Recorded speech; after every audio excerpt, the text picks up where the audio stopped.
Well, it's safe to say Big Jim did not proceed without caution. Ladies and gentlemen, we are back with another Raw review, baby. Let's get it as we have Paul Control with Seth Rollins, Brown, and all of them start off the show. Crazy Jey Uso and Braun Breaker have a crazy street fight. And guess who's back for the 5th millionth time? I don't care how much it is. It's never going to get old. OTC. OTC is back. My glorious king. And we also got AAA shenanigans. We got Mr. Iguana and El Hijo de Van Kingo making the Raw debuts.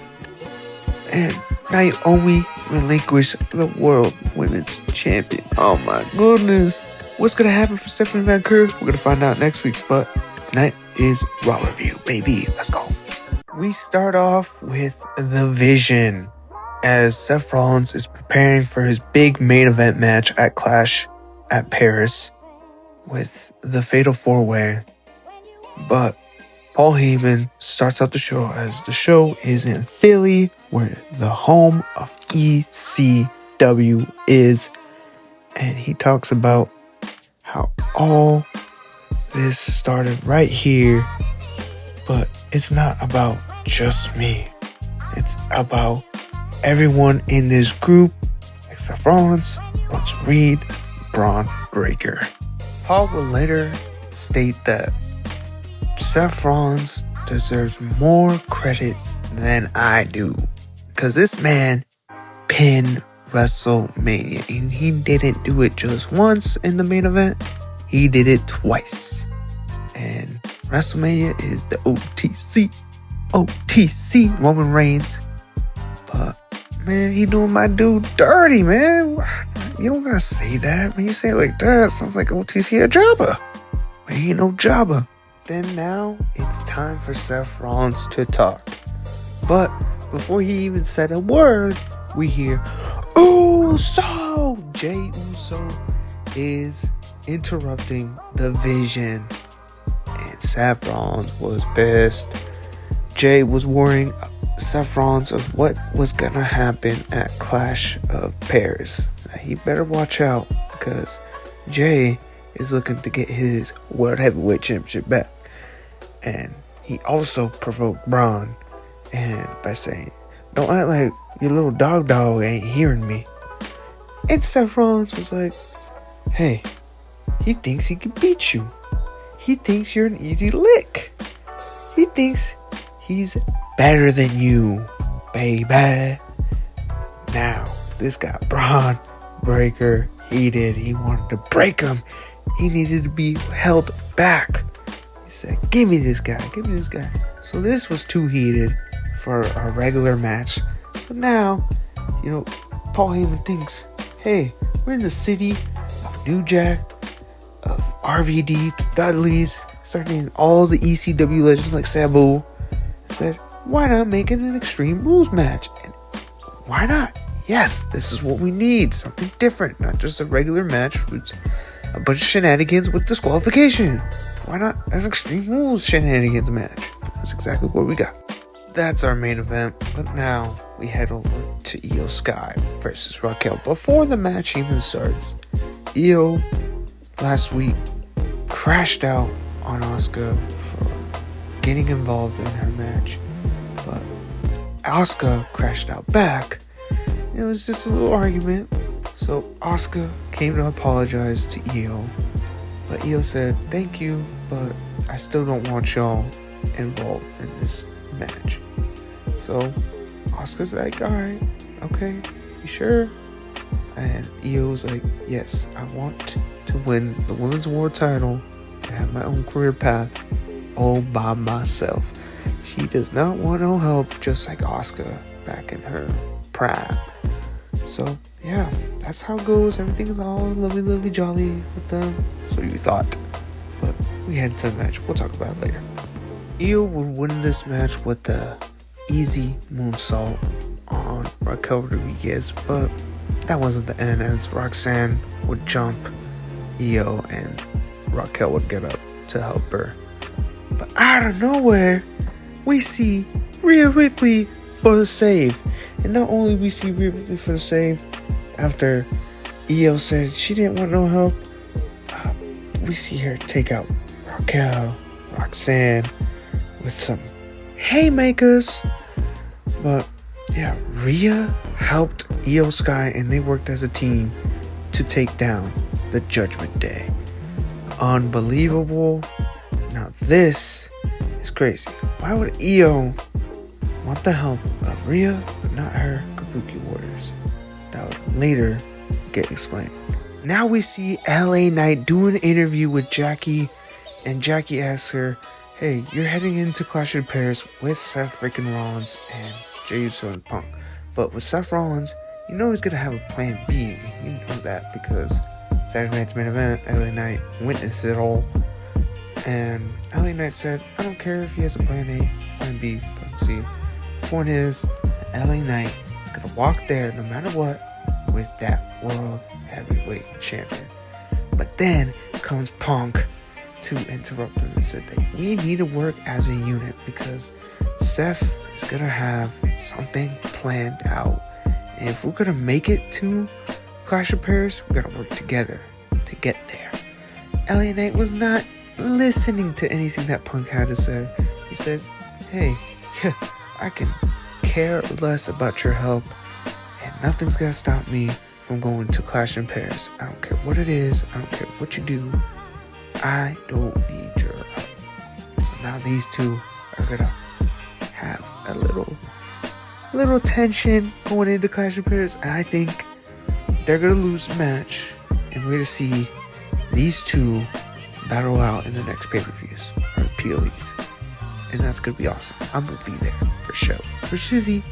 Up next, Judgment Day takes on the team of Dragon Lee and Mr. Iguana.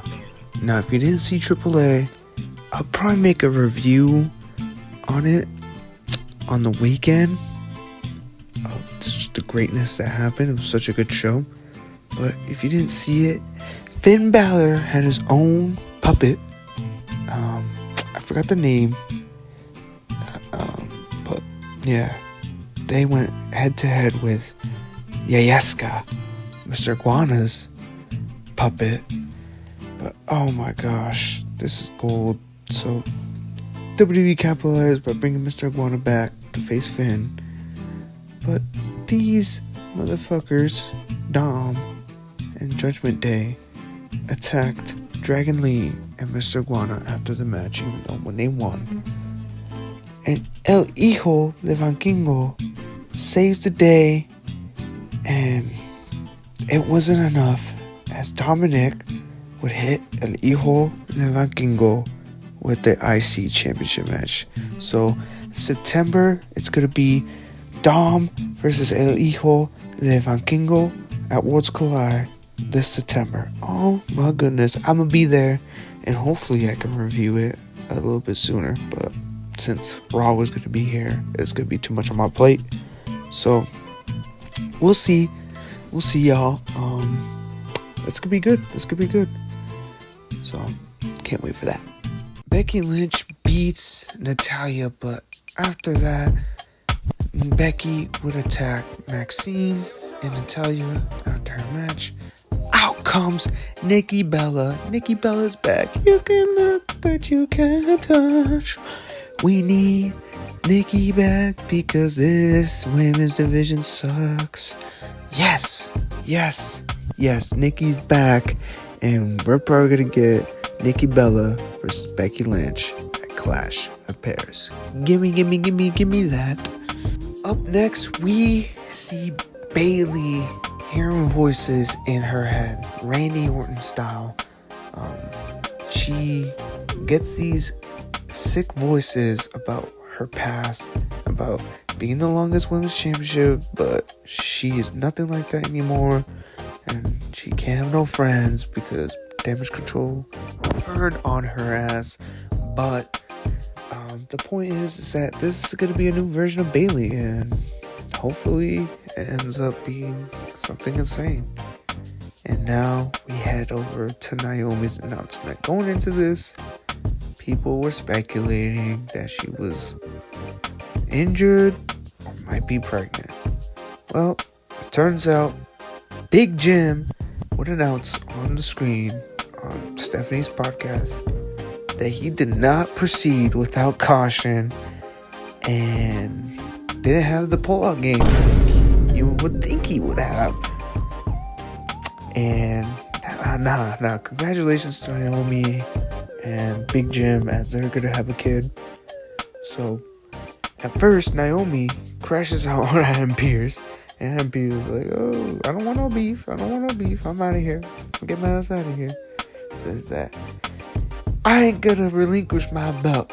I had to relinquish it last time, so this ain't gonna go anywhere. She starts getting really emotional and talking about how when she's back, whoever has this championship, they better watch out and proceed with caution. And congratulations to Naomi and Big Jim again. Can't wait to see Naomi back in the ring. And hopefully this does not ruin any momentum for her. But congratulations on Big Jim and Naomi once again. Alright, main event time. Jey Uso versus Braun Breaker in an Extreme Rules match. No, that's a match. This one wasn't anything crazy. No, I don't think you expect to see any insane spots on the Monday Night Raw, but we would see shenanigans towards the end of the match as Seth Rollins would come, try to take out Jey Uso, and then we hear CM Punk's music. Oh my gosh, Punk is out, and now he's gonna help main event Jey Uso, even though main event already told him from the start, hey, I got this. I know Seth Rollins group. Yeet. I don't need your help, just like LA Knight said. But CM Punk all episode was talking about we need to be as a unit, we need to be as a team. So, CM Punk don't listen. He's gonna do whatever the hell he wants. I think we know that by now. So he takes out Seth Rollins. He takes out Bronson Reed. He takes out Braun Breaker. And out comes LA Knight. And now these two are working as a team going against Seth Rollins. Unbelievable. Who would have thought? And they take out Braun. And now Punk was getting ready to make Seth Rollins go to sleep. And all of a sudden, we see Seth Rollins push LA Knight to Punk, to LA Knight onto the table. I know I made that confusing, but Punk did not care. He was like, not my problem. So now we go back to the match as Braun Breaker gets ready to take Jey Uso out, to spear Jey Uso into the barricade. But out of nowhere, we hear the OTC's music. He's back for the 5th millionth time on Monday Night Raw. My goodness, my Tribal Chief is back. And he got Braun Breaker. Braun Breaker was like, you know what? I'm not gonna wait till he comes out. He's gonna take us all this fucking time. You know what? I'm just gonna go, whoa, spear to Braun Breaker out of nowhere. OTC making his way. And he also takes out Bronson Reed with the Superman punch, baby. Ain't nobody can stop the OTC. So you know what? OTC, hey, handle it, my cuz. Get this man a super kick. Bang! A super kick. And on Braun goes to the table. And we see Jey Uso hit a big frog splash to end this match. 1, 2, 3. Jey Uso wins the main event before his big match at Clash at Paris. Wow, what a way to end on Monday Night Raw. What y'all think? I think it was a pretty good show. Other than Penta, just get him away from Big Jim. Not Big Jim. Big G, Grayson Waller, and The New Day, please. But other than that, amazing show, well paced. better than SmackDown. Don't even toot. SmackDown was so crap. I was gonna make a video because you know what? I'm back, baby. No, not for SmackDown. No, that was so trash.